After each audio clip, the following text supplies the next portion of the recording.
हरे कृष्ण कृष्ण कृष्ण हरे हरे, हरे राम राम राम हरे हरे। जय श्री कृष्ण। राधे राधे दोस्तों, आप सभी को फाल्गुन मास की ढेरों शुभकामनाएं। आइए फाल्गुन मास के इस अध्याय में स्कंद पुराण का कुमारी का खंड का अध्याय सुनेंगे। इसमें हम पंचाप सरस तीर्थ में अर्जुन द्वारा अप्सराओं के उद्धार का संपूर्ण महात्म्य आएगा। साथ ही आज के वार की कथा सुनेंगे और अंत में देवों के देव भगवान महादेव जी की आरती सुनेंगे। आपसे करुण रिक्वेस्ट है कि कथा को पूरी जरूर सुना करें, क्योंकि अधूरी कथा सुनने का फल प्राप्त नहीं होता। आइए भगवान महादेव और माता पार्वती जी के श्री चरण कमलों का ध्यान करके स्कंद पुराण का यह अध्याय सुनते हैं। मुनियों ने पूछा कि हे विशाल नेत्रों वाले सूत जी, दक्षिण समुद्र के तट पर जो 5 तीर्थ हैं उनका वर्णन हमें सुनाइए, क्योंकि मुनि लोग उन तीर्थों की हमेशा चर्चा करते रहते हैं। तब सूत जी बोले कि हे मुनिवरों, इस विषय में नारद मुनि ने अर्जुन को एक आश्चर्य में डालने वाली कथा कही थी। आज मैं तुम लोगों को वही कथा सुनाता हूँ। तुम ध्यान से चित्त लगा कर के सुनो। पूर्व काल की बात है। कुछ कारणवश अर्जुन मणिपुर होते हुए दक्षिण समुद्र के तट पर वहां के 5 तीर्थों में स्नान करने के लिए आए। यह तीर्थ वही है जिन्हें उस समय भय के मारे तपस्वी लोग सम बिछोड़ चुके थे और दूसरों को भी वहां जाने से मना करते थे। उनमें पहला कुमारेश तीर्थ है, जो मुनियों के लिए अत्यंत ही प्रिय है। दूसरा स्तंभमेश तीर्थ है, जो सौभद्र मुनि को प्रिय है। तीसरा वक्ररेश्वर तीर्थ है, जो इंद्रपति शची को प्रिय लगता है और सबसे उत्तम फल देने वाला तीर्थ स्थान है। चौथा महाकालेश्वर तीर्थ है, जो राजा करंथम को अधिक प्रिय है। इसी प्रकार पांचवा सिद्धेश नामक तीर्थ है, जो महर्षि भारद्वाज को सबसे अधिक प्रिय है।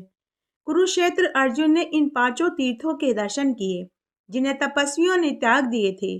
वास्तव में वे 5 तीर्थ महान पुण्य के जनक थे। अर्जुन ने नारद आदि महामुनियों का दर्शन करके उनसे पूछा कि हे महात्माओं, यह तीर्थ तो बड़े ही सुंदर और अद्भुत प्रभाव से युक्त हैं। फिर ब्रह्मवादी मुनियों ने सदा के लिए इसका परित्याग क्यों कर दिया? तब तपस्वी बोले कि हे कुरुनंदन, इन तीर्थों में 5 गाह निवास करते हैं, जो तपस्वी मुनियों को जल में खींच कर ले जाते हैं। इसीलिए मुनियों ने इस तीर्थ का त्याग कर दिया। यह सुनकर महाबाहु अर्जुन ने समुद्र के तट पर उन तीर्थों में जाने का विचार किया। तब उनसे तपस्वी महात्माओं ने कहा कि हे अर्जुन, तुम वहां मत जाओ। गाहों ने बहुतेरे राजाओं और मुनियों को मार डाला है। तुम तो 12 बरस तक अनेक तीर्थों में स्नान कर चुके होंगे, फिर इन 5 तीर्थों से तुम्हें क्या लेना है? दीप शिखा पर जल मरने वाले पतंगों की भांति इन तीर्थों में अनेक राजाओं ने अपने प्राण त्यागे हैं। अर्जुन ने कहा कि हे मुनिवरों, आप लोगों का दयालु स्वभाव है। आपने जो सारभूत बात कही वह अत्यंत ही उत्तम है। तथापि अपनी ओर से मैं सेवा में कुछ निवेदन करता हूँ। जो मनुष्य धर्माचरण की इच्छा से कहीं जाता हो, उसे मना करना महात्माओं के लिए उचित नहीं। जीवन बिजली की चमक के समान क्षणभंगुर है। वह यदि धर्म पालन के लिए चला जाता है तो जाए, इसमें क्या दोष है?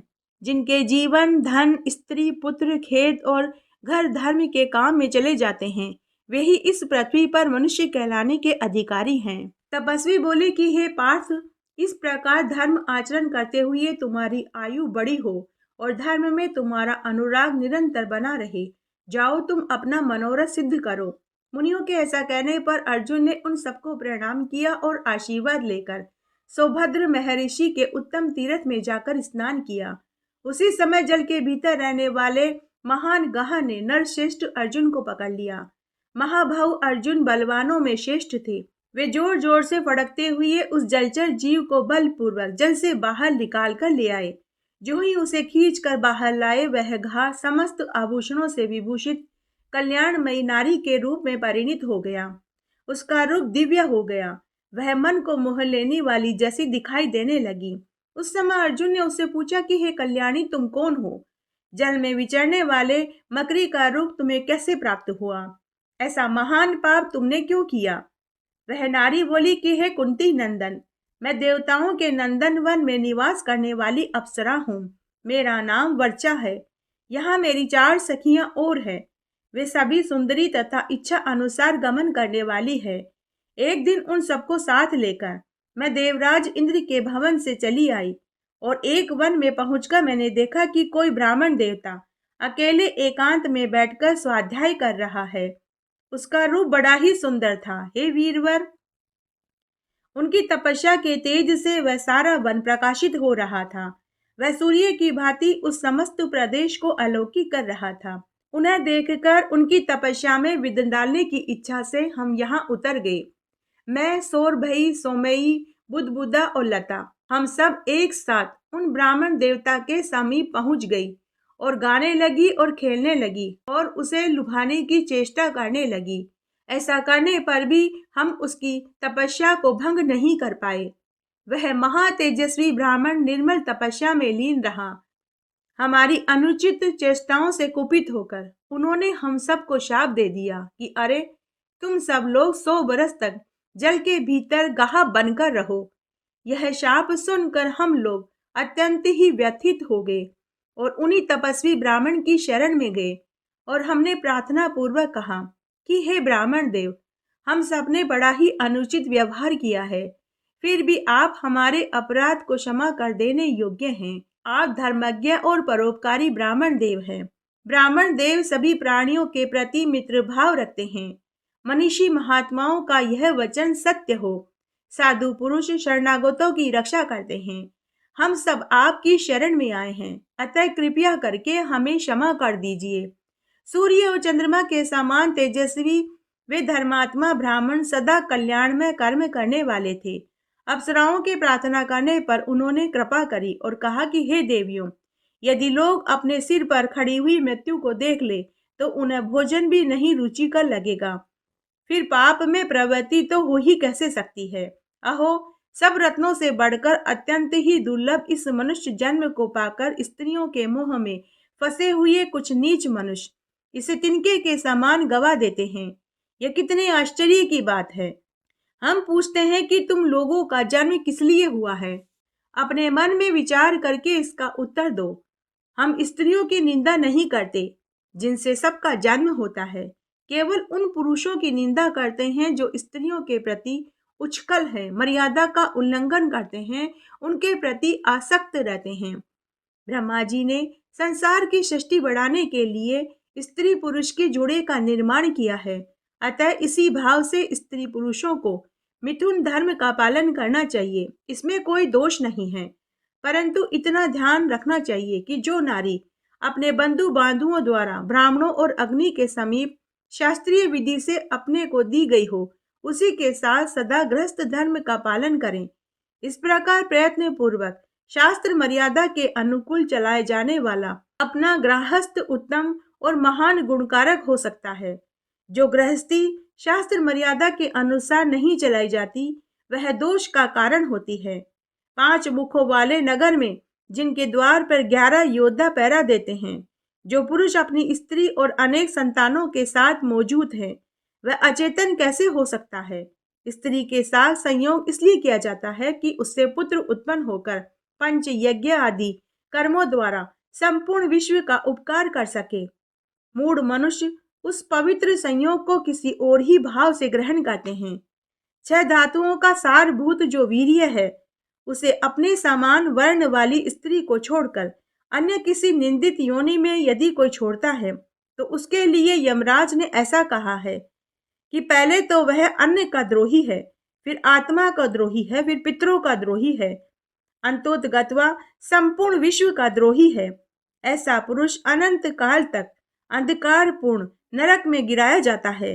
देवता, पितर, ऋषि, मनुष्य तथा संपूर्ण प्राणी मनुष्य के सहारे जीविका चलाते हैं। अतः प्रत्येक मनुष्य को चाहिए कि वह इन 5 का उपकार करने के लिए सदा उद्धत रहे। जो मन, वाणी, जिह्वा, हाथ और कान को अपने वश में करके जितेंद्रिय हो गया है, उसे हंस तीरथ कहते हैं। उससे भिन्न जो अजितेंद्रिय पुरुष हैं, वे सब काक तीरथ हैं। जो तमोगुणी मनुष्य काकवत आचरण करने वाले मनुष्यों में हंस बुद्धि से रमण करते हैं, उनसे देवताओं का क्या प्रयोजन है? यह ध्यान देकर सोचने की बात है। इस प्रकार संसार का जो निर्माण हुआ है, उसे हृदय के भीतर स्मरण रखने वाले पुरुष का मन त्रिलोकी का राज्य पाने के लिए भी कैसे पाप में प्रवृत्त हो सकता है?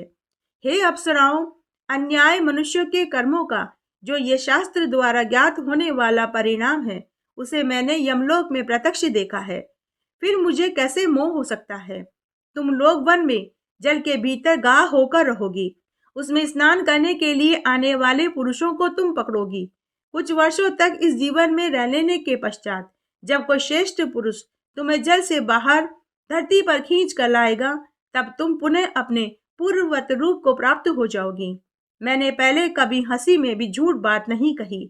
जैसे निंदित पेय पदार्थ को पीने तथा अशुद्ध वस्तु के छूने की शुद्धि प्रायश्चित से होती है, उसी प्रकार इस शाप को भोग लेने के बाद ही तुम्हें उत्तम बुद्धि प्राप्त होगी।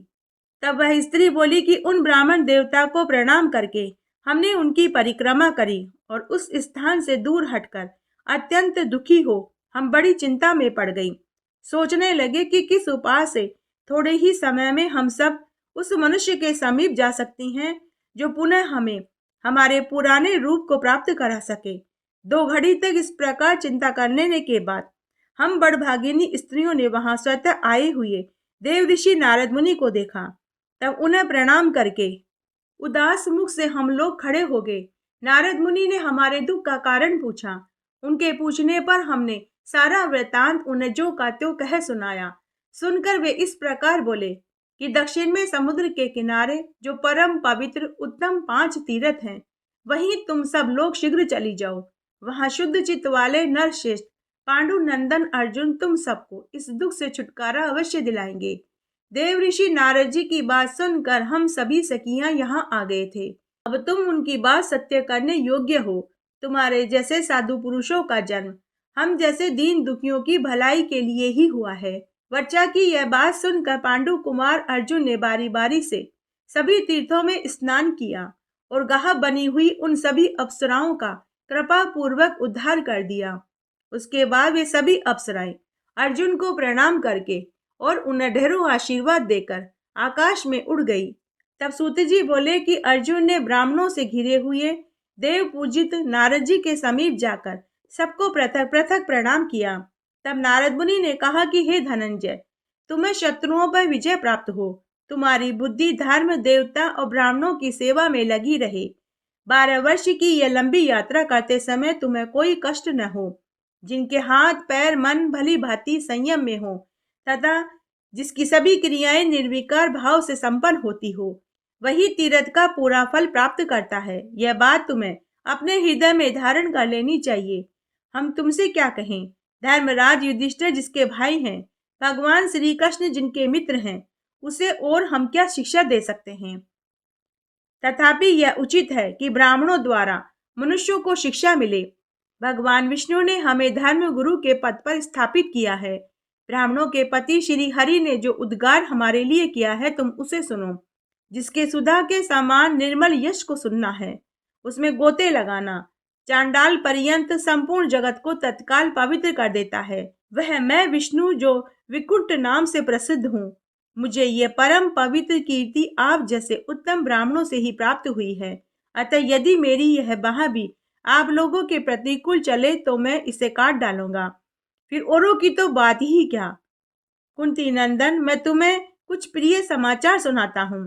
तुम जिसकी कुशल चाहते हो, वे यदुवंशी और पांडव सब कुशल से हैं। इस समय राजा धृतराष्ट्र की आज्ञा से भीमसेन ने राजा वीर वर्मा को मार डाला, जो कौरवों को सदा संताप पहुंचाता था। जैसे पहले राजा बलि अत्यंत बलवान और अजय थे, उसी प्रकार राजा वीर वर्मा भी समस्त राजाओं के लिए अजय थे। नारद जी की कही हुई बात सुनकर अर्जुन को बड़ी प्रसन्नता हुई। वे बोले कि हे मुनिवर, जो ब्राह्मणों की इच्छा के अनुसार चलते हैं और ब्राह्मणों का सदा आदर करते हैं, वे अकुशली कैसे हो सकते हैं? मैं सदा संयम और नियम से रहकर तीर्थों में विचरण करता हुआ इस तीर्थ पर आया हूँ। इससे मेरे हृदय में बड़ा आनंद है। तीर्थों का दर्शन धन्य है। उसमें स्नान करने का महत्व दर्शन से भी अधिक है। उनके महात्म्य को सुनना दर्शन करना स्नान से भी अधिक बढ़कर है, ऐसा और मुनि का कथन है। अतः मैं इस तीर्थ के गुणों का वर्णन सुनना चाहता हूँ। नारद मुनि बोले कि हे कुंती नंदन, तुम सम गुणों की खान हो, इसलिए तुम गुणों की पूछते हो। ये तुम्हारे लिए सर्वदा उचित है। गुणी पुरुष में ही धर्म से उत्पन्न होने वाले गुणों को सुनने की इच्छा होती है। साधु पुरुषों की आयु प्रतिदिन धर्म की बातें सुनने और धर्म और ईश्वर के कीर्तन करने में ही बीतती है, परंतु पापात्मा पुरुषों की आयु सदा बुरी चर्चाएं करने में ही नष्ट होती है। इसलिए मैं इस तीर्थ के जो बहुत से गुण हैं, उनका तुम्हें वर्णन करता हूँ। हे अर्जुन, पहले समय की बात है। मैं कपिल जी के पीछे पीछे तीनों लोकों में विचरण करता हुआ एक दिन ब्रह्मलोक में गया। वहां मैंने लोक पितामह ब्रह्मा जी के दर्शन किए और उन्हें प्रणाम करके कपिल देव जी के साथ प्रसन्नता पूर्वक बैठ गया। ब्रह्मा जी ने स्नेहपूर्ण दृष्टि से मेरी ओर देख कर ही मानो मेरा स्वागत किया था। इसी समय वहां कुछ ब्राह्मण पधारे, जो सदा जगत स्थिति देखने के लिए लोकहित के उद्देश्य से भ्रमण करते रहते थे। वे भी जब प्रणाम करके बैठ गए, तब पितामह ने अपनी अमृत में दृष्टि से देखकर उन्हें आनंद मग्न करते हुए पूछा कि हे ब्राह्मणों, तुमने कहाँ कहाँ भ्रमण किया और क्या क्या देखा और सुना? यदि कोई अद्भुत बात तुमने देखी और सुनी हो तो बताओ। उनके इस प्रकार पूछने पर सुश्रवा नाम वाले ब्राह्मण ब्रह्मा जी को मस्तक झुकाकर बोले कि हे ईश्वर, सर्वज्ञ प्रभु के सामने किसी बात का विज्ञापन करना वैसा ही है जैसा सूर्य के आगे दीपक दिखाना। फिर भी पुण्य के लिए आपने हमें कुछ कहने की आज्ञा दी है, इसलिए अवश्य कुछ निवेदन करना चाहता हूँ। कात्यायन नाम के एक मुनि थे, जिन्होंने बहुत से धर्मों का श्रवण करके उनका सार तत्व जानने की इच्छा से एक अंगूठे के बल पर खड़े होकर 100 बरस तक तपस्या करी। तदनंतर दिव्य आकाशवाणी हुई कि हे कात्यायन, तुम परम पवित्र सरस्वती नदी के तट पर जाकर सारस्वत मुनि से पूछो। सारस्वत मुनि धर्म के तत्व को जानने वाले हैं, वे तुम्हें सार बुद्ध धर्म का उपदेश देंगे। यह सुनकर मुनिवर कात्यायन मुनि श्रेष्ठ सारस्वत के पास गए और उन्हें प्रणाम करके अपने मन की शंका उनसे पूछने लगे और बोले कि हे महर्षि, कोई सत्य की प्रशंसा करते हैं, कुछ लोग तप और शोचाचार की महिमा गाते हैं, कोई सांख्य गान की सराहना करते हैं, कुछ अन्य लोग योग को महत्व देते हैं, कोई क्षमा को श्रेष्ठ बतलाते हैं, कोई इंद्रिय संयम सरलता को तो कोई मौन को सर्वश्रेष्ठ कहते हैं, कोई शास्त्रों के स्वाध्याय की प्रशंसा करते हैं, कोई वैराग्य को उत्तम मानते हैं, तो कुछ लोग अग्निष्टोम आदि यज्ञ कर्म को श्रेष्ठ बताते हैं, तो दूसरे लोग मिट्टी के ढेले पत्थर और स्वर्ण में समभाव रखते हुए आत्मज्ञान को सबसे उत्तम बताते हैं। कर्तव्य अकर्तव्य के विषय में प्राय लोग की यही स्थिति है। अतः सबसे श्रेष्ठ क्या है, यह विचार करने वाले मनुष्य बहुधा मोहों को ही प्राप्त होते हैं।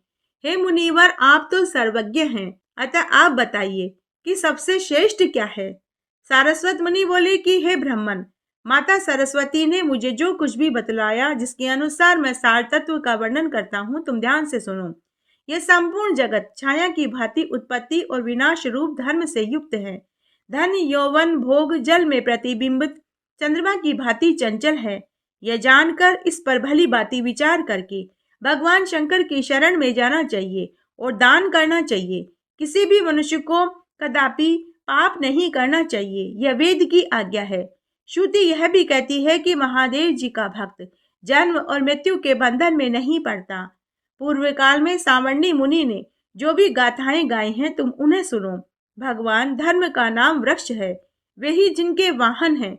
उन महादेव जी की यदि पूजा की जाती है तो वही सबसे महान धर्म कहा गया है, जिसमें दुख रूपी भंवर उड़ता है, अज्ञान में प्रवाह बता रहता है। धर्म और अधर्म ही जिसके जल हैं, जो क्रोध रूपी कीचड़ से युक्त हैं, जिसमें मद रूपी गहन निवास करते हैं, जहाँ लोभ रूपी बुलबुले उड़ते हैं। अभिमान ही जिसकी पाताल तक पहुँचाने वाली गहराई है, सत्व गुण रूपी जहाज जिसकी शोभा बढ़ाता है। ऐसे संसार समुद्र में डूबने वाले जीवों को केवल भगवान शंकर ही पार लगाते हैं।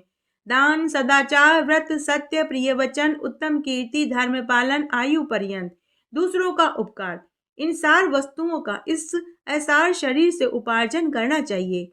राग हो तो धर्म में, चिंता हो तो शास्त्र की, व्यसन हो तो दान की, ये सभी बातें उत्तम हैं। इन सब के साथ यदि विषयों के प्रति वैराग्य हो जाए तो समझना चाहिए कि मैंने जन्म का फल पा लिया। इस भारतवर्ष में मनुष्य का शरीर जो सदा टिकने वाला नहीं है, पाकर जो अपना कल्याण नहीं कर लेता, उसने दीर्घ काल तक के लिए अपने आत्मा को धोखे में डाला है। देवता और असुर सबके लिए मनुष्य योनि में जन्म लेने का सौभाग्य अत्यंत दुर्लभ है। उसे पाकर ऐसा प्रयत्न करना चाहिए जिससे कि नरक में न जाना पड़े। यह मानव शरीर सर्वस्व साधन का मूल है तथा सब पुरुषों को सिद्ध करने वाला है। यदि तुम सदा लाभ उठाने के ही प्रयास में रहते हो तो इस मूल की यत्न पूर्वक रक्षा करो। महान पुण्य रूप मूल्य देकर तुम्हारा द्वारा यह मानव शरीर रूपी नौका इसलिए खरीदी जाती है कि इसके द्वारा दुख रूपी समुद्र से पार पाया जा सके। जब तक यह नौका छिन्न भिन्न नहीं हो जाती तब तक तुम इसके द्वारा संसार समुद्र को पार कर लो। जो निरोग मानव शरीर रूपी दुर्लभ वस्तु को पाकर भी उसके द्वारा संसार सागर के पार नहीं हो जाता, वह नीच मनुष्य आत्महत्यारा है। इस शरीर में रहकर यति जन परलोक के लिए तप करते हैं, यज्ञ करता होम करते हैं, दान दाता दान देते हैं। कात्यायन ने पूछा कि हे सारस्वत मुनि जी, दान और तपस्या में से कौन दुष्कर है तथा कौन परलोक में महान फल देने वाला होता है, यह बतलाइए। तब सारस्वत मुनि बोले कि इस पृथ्वी पर दान से बढ़कर अत्यंत दुष्कर कार्य और कोई भी नहीं, यह प्रत्यक्ष देखा गया है। सभी लोग इसके साक्षी हैं। मनुष्य धन के लिए महान लोभ होने के कारण अपने प्यारे प्राणियों को भी मोह छोड़कर महाभयंकर समुद्र, जंगल और पहाड़ों में प्रवेश कर जाते हैं। दूसरे लोग धन के ही लोभ से सेवा जैसी निंदित वृत्ति का आश्रय लेते हैं, जिसे कुत्ते की वृत्ति के समान त्याज्य माना गया है। कुछ लोग खेती की वृत्ति अपनाते हैं, जिसमें प्राय जीवों की हिंसा होती है और स्वयं को भी बहुत कलेश उठाने पड़ते हैं। इस प्रकार जो बड़े दुख से उपार्जन किया गया, सैकड़ों आयास प्रयास से प्राप्त किया गया है, प्राणों से भी अधिक प्रिय है, उस धन का त्याग अत्यंत ही दुष्कर है। मनुष्य अपने हाथ से उठाकर जो धन दूसरों को देता है अथवा जिसे वह खा पीकर भोग लेता है, वही धन वास्तव में उस धनी का है। मरे हुए मनुष्य के धन से तो दूसरे लोग मौज करते हैं। जो प्रतिदिन अपने पास आकर याचना करता है, मैं उसे गुरु मानता हूँ, क्योंकि वह नित्य प्रति दर्पण की भांति मेरे चित्त का मार्जन करके इसे स्वच्छ बनाता है। दिया जाने वाला धन घटता नहीं अपितु सदा बढ़ता है। ठीक उसी प्रकार जैसे कुएं से पानी उलीचने पर वह शुद्ध और अधिक जल वाला हो जाता है। एक जन्म के सुख के लिए सहस्त्रों जन्मों के सुखों पर पानी नहीं फेरना चाहिए। बुद्धिमान पुरुष एक ही जन्म में इतना पुण्य संचित कर लेता है जो सहस्त्रों जन्मों के लिए पर्याप्त होता है। मूर्ख मनुष्य इस लोक में दरिद्र हो जाने की आशंका से अपने धन का दान नहीं करता, परंतु विद्वान पुरुष परलोक में दरिद्र न होना पड़े इस शंका से दोनों हाथों से खुलकर दान करते हैं। जिनका आश्रय ही नाशवान है, वे मनुष्य धन रखकर क्या करेंगे? जिसके लिए वे धन चाहते हैं वह शरीर सदा रहने वाला नहीं है। लोगों ने पहले से जो नास्ति नास्ति इन दो अक्षरों का अभ्यास कर रखा है, उसी जगह यह देही देही इन दो अक्षरों के प्रस्ताव विपरीत जान पड़ता है। याचक जन दीजिए कहकर याचना नहीं करते, अपितु कृपण मनुष्य को यह समझाते हैं कि दान न करने वाले की यही अवस्था होती है। अतः आप भी ऐसे ही न बने। याचक दाता का उपकार करने के लिए उनके सामने दीजिए कहकर याचना करता है, क्योंकि दाता तो ऊपर के लोकों में जाता है, दान लेने वाला नीचे की ओर जाता है। जो दान नहीं करते वे दरिद्र, रोगी, मूर्ख और सदा दूसरों के सेवक बनकर रहते हैं। जो धनवान होकर दान नहीं करता और दरिद्र होकर कष्ट सहन रूप तप से दूर भागता है, इन दोनों को गले में बड़ा भारी पत्थर बांधकर जल में छोड़ देना चाहिए। सैकड़ों मनुष्यों में कोई शूरवीर ही हो सकता है, सहस्त्रों में कोई पंडित ही मिल सकता है तथा लाखों में कोई वक्ता ही निकल सकता है, परंतु इनमें एक भी दाता हो सकता है या नहीं, इसमें संदेह है। वो ब्राह्मण, वेद, सती स्त्री, सत्यवादी पुरुष, लोभहीन, दानशील मनुष्य, इन सातों के द्वारा ही यह पृथ्वी धारण की जाती है। उसी नरदेश के राजा शिवी ब्राह्मण के लिए अपने शरीर का दान देकर स्वर्गलोक को प्राप्त हुए थे। विदेह नरेश निमि ने अपना संपूर्ण राज्य, परशुराम जी ने सारी पृथ्वी, राजा गय ने नगरों सहित समूची पृथ्वी ब्राह्मणों को दान में दी थी। एक समय जब बहुत दिनों तक मेघों ने बरसात नहीं करी, तब वशिष्ठ मुनि ने सब प्राणियों को उसी प्रकार जीवित रखा जैसे प्रजापति समस्त प्रजा के जीवन की रक्षा करते हैं। बुद्धिमानों में श्रेष्ठ पांचाल नरेश ब्रह्मदत्त ने श्रेष्ठ ब्राह्मण को शंख निधि प्रदान करके स्वर्गलोक को प्राप्त हुए। ये तथा और भी बहुत से राजा जो शांत चित्त जितेंद्रिय थे, दान तथा शिव भक्ति के प्रभाव से रुद्रलोक को प्राप्त हुए। जब तक यह पृथ्वी टिकी रहेगी तब तक इन सब की कीर्ति स्थिर रहेगी। ऐसा विचार करके तुम सारभूत धर्म के अभिलाषी होकर भगवान शंकर की प्रसन्नता के लिए दोनों हाथों से दान करो। यह उपदेश सुनकर कात्यायन भी मोह त्याग कर वैसे ही हो गए। बोलिए भगवान शंकर की जय। आइए अब हम आज के वार की पावन कथा का श्रवण करते हैं। प्राचीन काल में पांड्या देश में एक राजा था। उसका नाम सुशील और उनकी पत्नी का नाम सुकेशी था। राजा बड़ा ही दानी, धर्मात्मा और ज्ञानी था। राजा अपनी प्रजा की देखभाल अपने पुत्र के समान ही करता था। राजा हमेशा गरीबों, ब्राह्मणों, साधु सन्यासियों को और जरूरतमंदों को अन्न, वस्त्र, रुपया का दान करता था, यज्ञ हवन करता था। राजा अपने राज्य की खुशहाली के लिए यज्ञ हवन भी करवाता रहता था। परंतु राजा को एक महान दुख था। उसकी शादी को अनेक बरस हो गए, लेकिन उन्हें औलाद सुख की प्राप्ति नहीं हुई। राजा रानी सब सुख होने के बाद भी हमेशा उदास रहते थे। तब एक दिन रानी की एक दासी, जिसका नाम चंपा था, दासी से रानी का दुख देखा नहीं गया। दासी ने रानी माँ से कहा कि हे रानी माँ, अगर आप कहें तो किसी दाई को धन का लालच देकर हम बच्चा खरीद लें, किसी को कुछ पता नहीं चलेगा। रानी माँ को दासी का सुझाव अच्छा लगा। तब एक बार की बात है, राजपुरोहित की पत्नी कल्याणी गर्भ से थी। दासी ने दाई को पूरी बात बताई।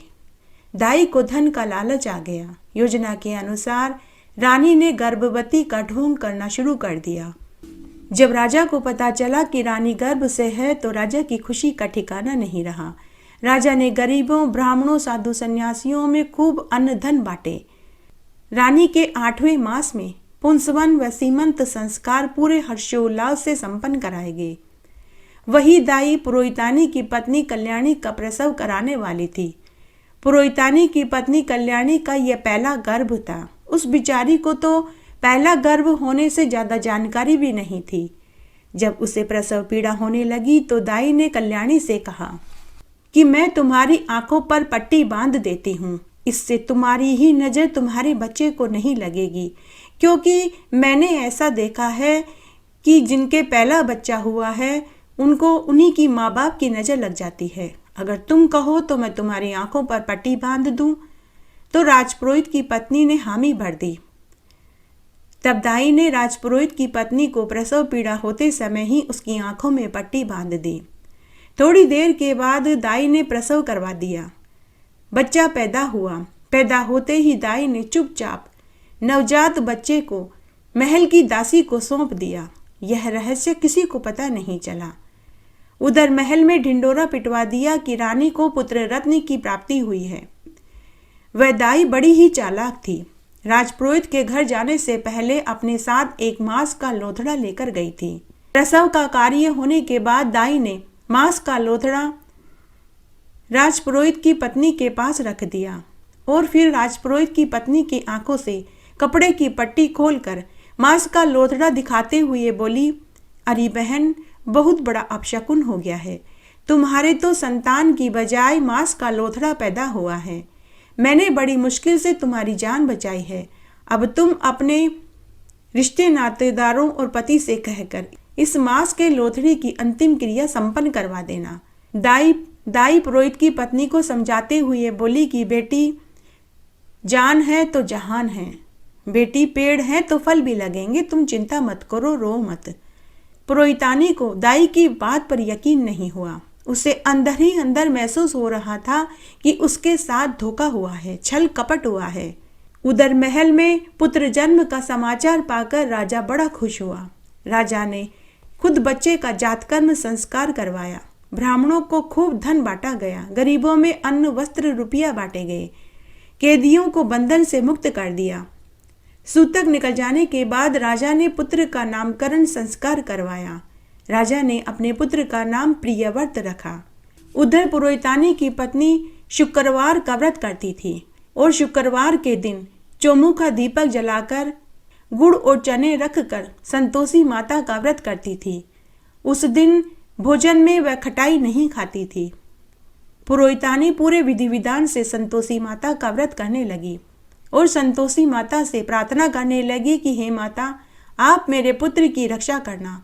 जहाँ भी मेरा पुत्र है, आप हमेशा उसके साथ रहना। पुरोहितानी कई वर्षों से संतोषी माता का व्रत कर रही थी। इस तरह समय बीतने लगा। फिर एक दिन राजा का देवलोक गमन हो गया। राजकुमार प्रियव्रत 16 बरस का हो चुका था। उसने अपने पिता की अंतिम क्रिया करी। राजपुरोहित व मंत्रियों ने प्रियव्रत को राजसिंहासन पर बैठा दिया।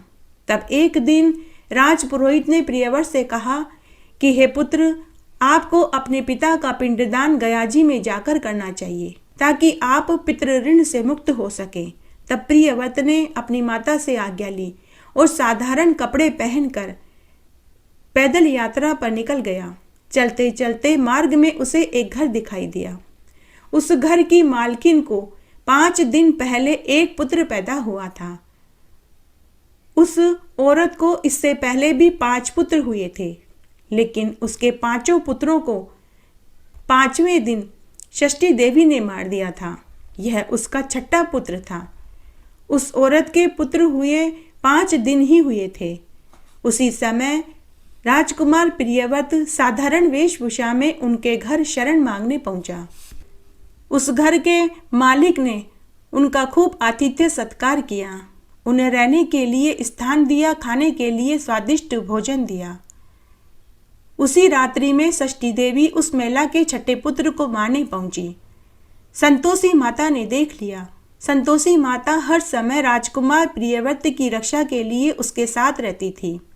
जब संतोषी माता ने षष्ठी देवी को आते हुए देखा तो संतोषी माता षष्ठी देवी से बोली कि हे षष्ठी देवी, राजकुमार को लांघकर मत जाना। अगर तुम गई तो मुझसे बुरा कुछ नहीं होगा। षष्ठी देवी जैसे आई थी वैसे चली गई।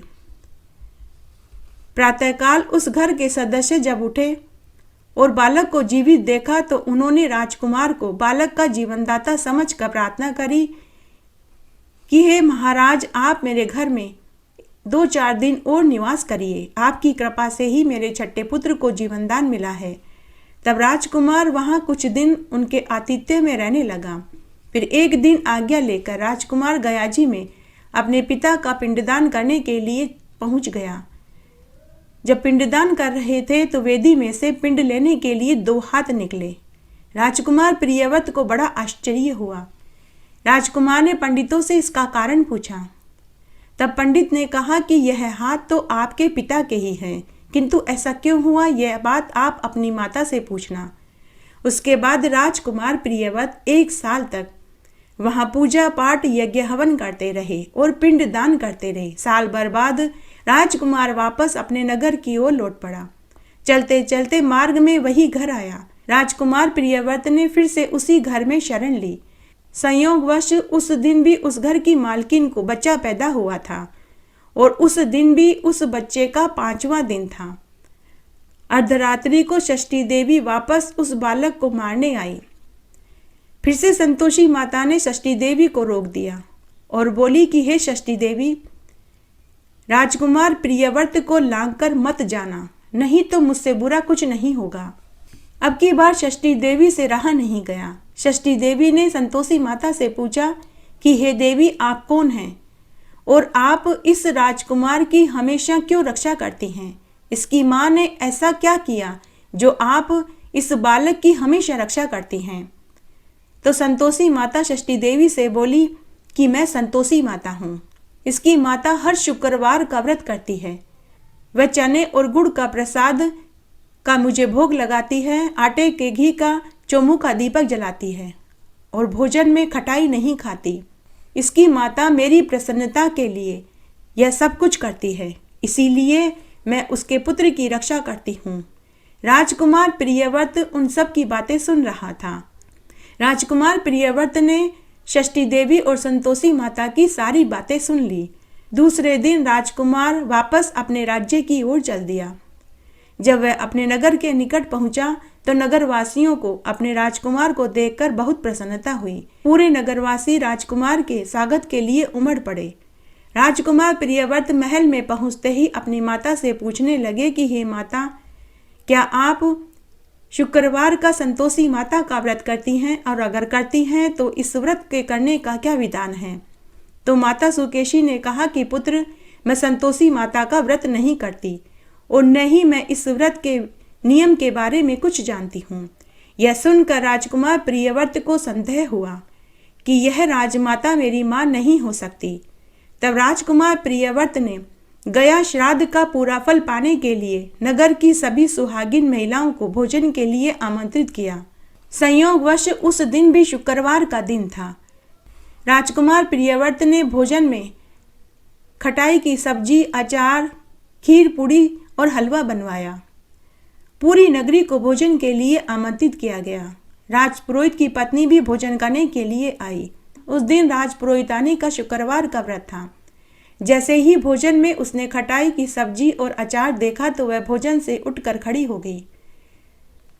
सभी सेवकों और मंत्रियों ने उनसे उठने का कारण पूछा तो पुरोहितानी बोली कि आज शुक्रवार है और मेरा व्रत है। मैं शुक्रवार के दिन खटाई और अचार नहीं खाती। यह बात राजकुमार प्रियव्रत को बताई गई। राजकुमार प्रियव्रत ने आदेश दिया कि पुरोहितानी के लिए बिना खटाई की सब्जी दोबारा बनाई जाए।